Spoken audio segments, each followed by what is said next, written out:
The mistake that a lot of people make is saying that you want to, make a lot of money, become an extremely rich person before you start to give to your parents. I I am so happy that I wasn't one of those people, because I started to get my very big break this year.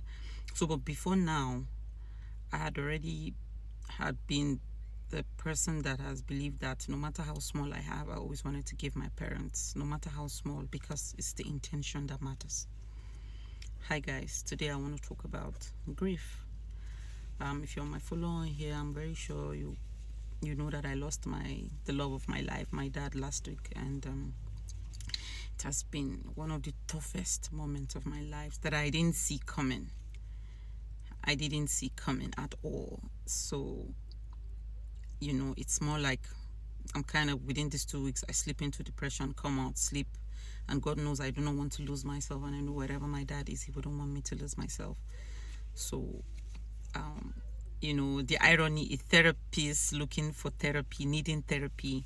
So I spoke to a therapist like 3-4 days ago, and they motivated me that, okay, continue doing what you're doing, try and speak about your pain and see how you can connect with other people so that you can heal faster. I know there's no such thing as healing faster, to be very honest. The pain will always be there, but at least I'll get to be sane, So I decided to talk about this, and I just wanted to highlight things, if your parents are still alive, maybe one of them or both of them, things that I think you should do so that you don't have lots of regrets. Firstly, I want you to take pictures, take loads of them. When they are smiling, take pictures. When they are doing what they love doing, take pictures. When they are eating, take pictures.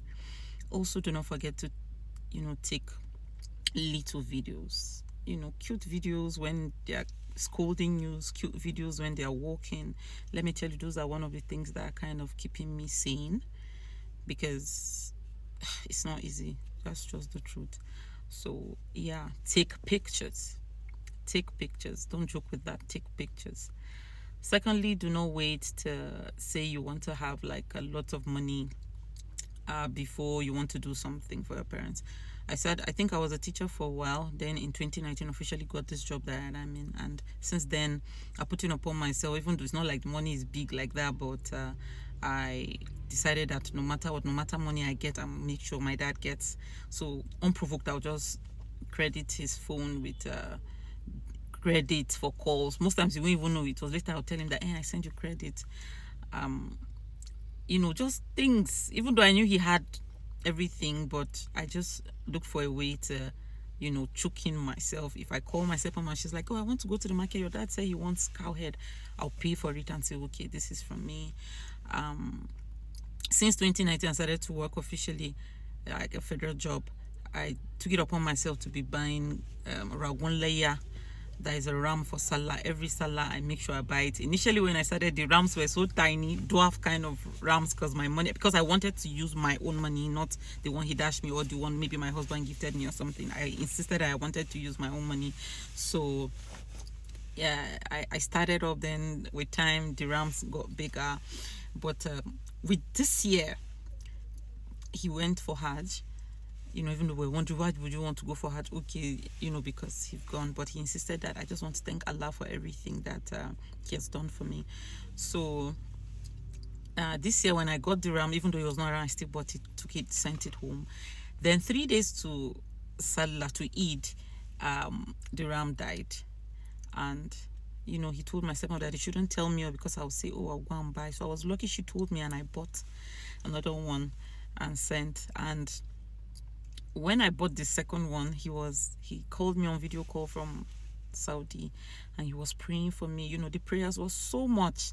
And I remember telling my stepmom that the prayer this man is praying, it's just too much. He kept on saying, I prayed for you so much. I am proud of what you are. Deep talks. I think, funny enough, I don't know why, but I don't know. I saved the call. Then I took a screenshot of the video call. That video call we made when he was in Saudi. I just made sure I did little. With the little I have, I made sure I just did something. So those are the things that kind of like keeping me going. Even though, I grew up seeing him, doing everything for his parents. I always wanted to like do that for him, but I didn't get to that level. I always wanted to take him to Hajj with my own money, build a house for him. I was actually planning something by this December, but I am glad that I was able to do those little things and he appreciated it. My dad was one of those extremely wonderful people that if you had access, like if you had the opportunity to be close to them, they were just different. He was a very different person, was extremely kind, and I was just so happy. No matter how sad I was so happy at the good words, good things that people said about him. So many good things, but it's just hard. Somebody like me that is always like, people ask me for help, ask me for advice, come to me when they are down. So I didn't even know how to process the pain. So I was just so happy. You need people. I just need you to know that if you lose someone, maybe a parent, you need people beside you. And let me tell you, I had one of the most amazing friends that stayed with me. I was so happy that they were here.